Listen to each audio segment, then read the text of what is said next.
Wow, এতদিন জ্যাকের একটা শীষের জন্য ভার্সিটির মেয়ের অপেক্ষা করতো, আর আজকে কেউ একজন আমাকে শীষ দিয়ে রাখছে। ইমপ্রেসিভ। এখানে ইমপ্রেসার কিচ্ছু নেই। আপনি আমাকে শীষ দিয়ে ডাকলেন, সো আমিও আপনাকে কাউন্টার শীষ দিয়ে ডাকলাম। এটাকে কি বলে জানেন? Tit for ট্যাট।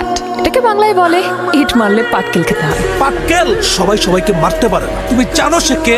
এই ক্যাম্পাসের প্রত্যেকটা মেয়ে যার স্বপ্নে বিভোর হয়ে থাকে সে হচ্ছে সেই জ্যাক। এতক্ষণ আপনি বলেছেন আর আমি শুনেছি, আর এখন আমি বলবো, আপনারা দুজন শুনবেন। আপনার কথা শুনে তো মনে হচ্ছে আপনার ভাই হলো একজন প্লে বয়। এটা একটা ইউনিভার্সিটি, প্লে গ্রাউন্ড না।